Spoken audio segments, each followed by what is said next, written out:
Assalamualaikum warahmatullahi wabarakatuh.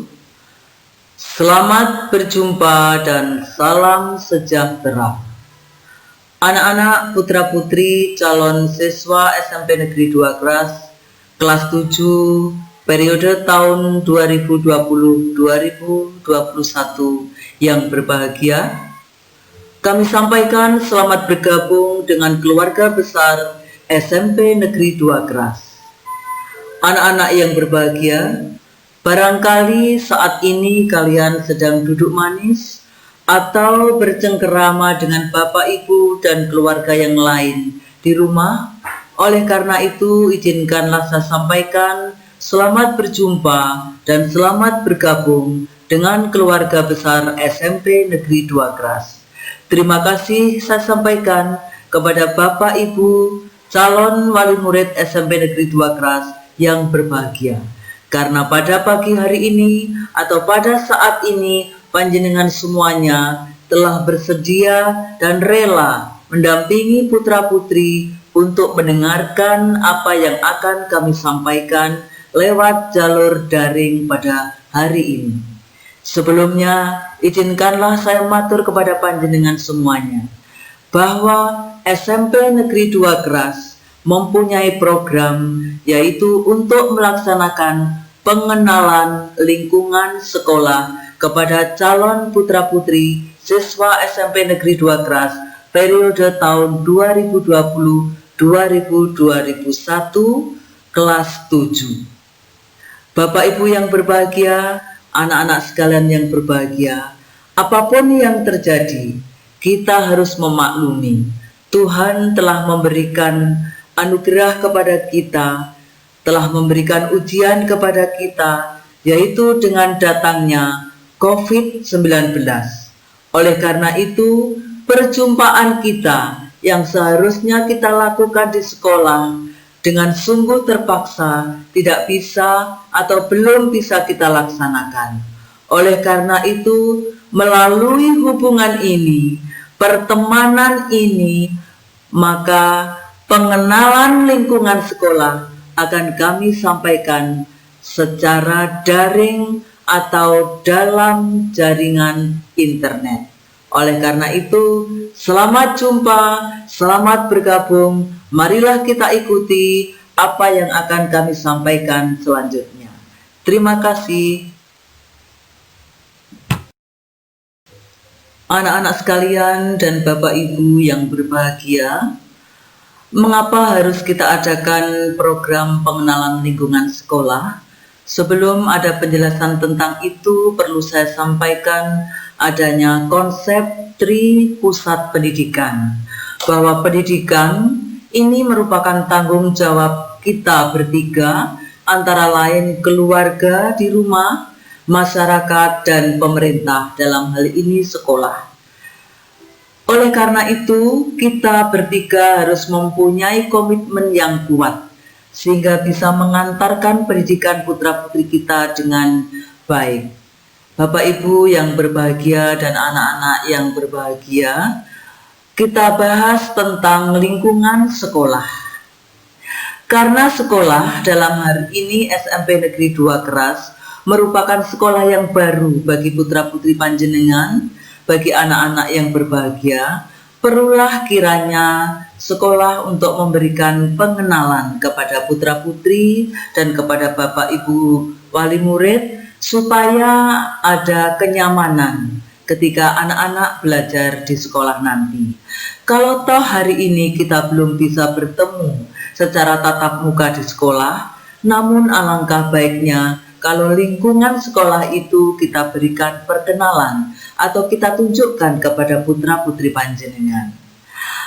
Lingkungan sekolah ini ada 3, antara lain yaitu lingkungan fisik atau yang berupa bangunan sekolah, yang kedua lingkungan masyarakat sekolah, yang ketiga yaitu kurikulum sekolah. Nah, bagaimana penjelasan masing-masing lingkungan tersebut? Maka akan kita berikan penjelasannya satu demi satu. Terima kasih. Baiklah, kita lanjutkan. pada slide yang berikutnya. Bapak, Ibu, dan anak-anak yang berbahagia, kita berbicara tentang kurikulum 13. Apakah kurikulum 13 itu? Kurikulum yaitu pedoman yang dipakai oleh sekolah dalam rangka melaksanakan program-program pendidikan di sekolah, mulai dari perencanaan, pelaksanaan, sampai dengan evaluasi atau penilaian. Baik itu meliputi program-program yang berkaitan dengan standar kesiswaan atau standar kelulusan, standar kurikulum, standar proses, standar sarana prasarana, standar pembiayaan, standar pendidik dan tenaga kependidikan, standar pembiayaan, dan standar penilaian. Semua standar-standar itu ada di dalam kurikulum 13, yaitu kurikulum yang terbit pada tahun 2013. Nah, mengapa harus pakai kurikulum 2013? Bapak, Ibu, anak-anak yang berbahagia, dengan adanya kurikulum yang baru, tentunya ini merupakan penyempurna dari kurikulum yang sudah pernah ada, yaitu perbedaannya bahwa kurikulum 13 ini lebih bersifat menyeluruh, kemudian mengembangkan kemampuan berpikir atau nalar, akal, budi pekerti, dan perasaan, serta mengembangkan keterampilan hidup. Oleh karena itu, kita harus menggunakan kurikulum 13 sebagai kurikulum yang lebih sempurna dibandingkan kurikulum yang sudah pernah ada. Bapak, Ibu, dan anak-anak yang berbahagia, kalau kita berbicara tentang struktur kurikulum 2013, artinya kita berbicara tentang standar isi.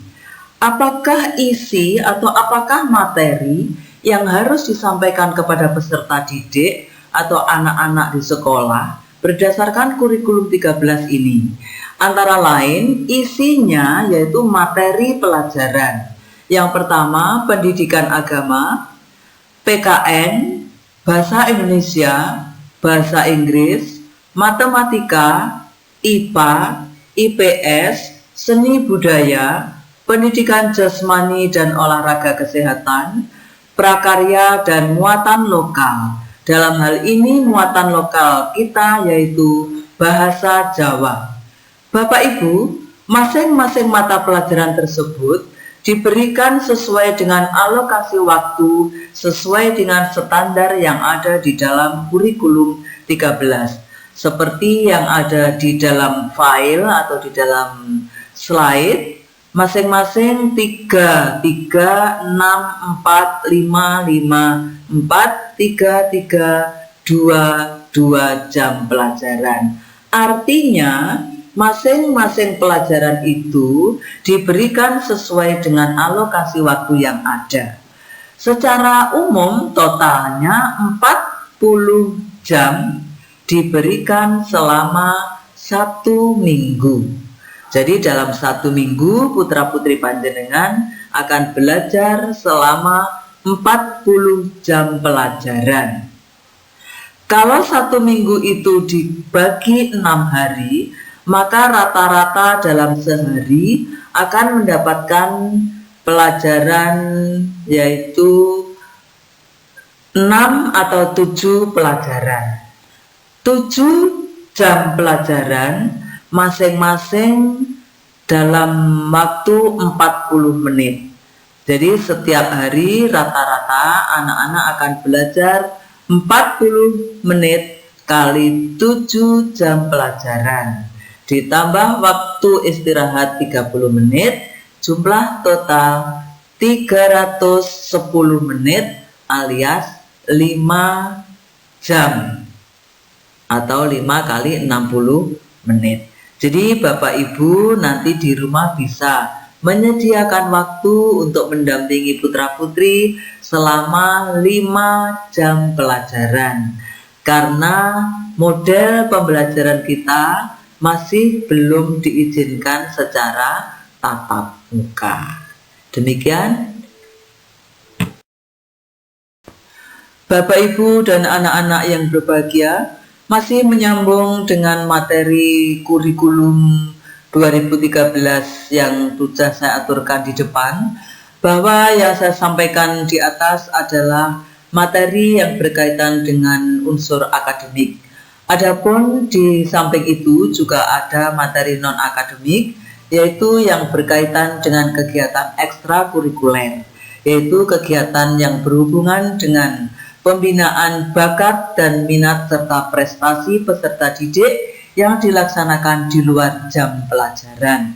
Antara lain, ada ekstra wajib yaitu pramuka dan beberapa ekstra pilihan antara lain PMR, teater atau drama tradisional maupun modern, kemudian seni karawitan ataupun tetembangan, kemudian voli, kemudian hadroh, kemudian big air, dan seni tari. Bapak Ibu, kalau putra-putrinya mempunyai bakat, silakan nanti bisa dikembangkan lewat kegiatan ekstrakurikuler. Namun untuk sementara ini karena kegiatan belum tatap muka, maka ekstrakurikuler sementara masih dipending dulu, kecuali yang bisa dilaksanakan melalui kegiatan daring. Bapak Ibu, adapun penilaian kurikulum 13 berbeda dengan kurikulum yang lain. Penilaiannya terdiri dari 4 bidang, yaitu penilaian unsur sikap spiritual, penilaian sikap sosial, penilaian pengetahuan, dan penilaian keterampilan. Bagaimanakah penilaian-penilaian yang dimaksud akan kami jelaskan pada slide berikutnya. Bapak Ibu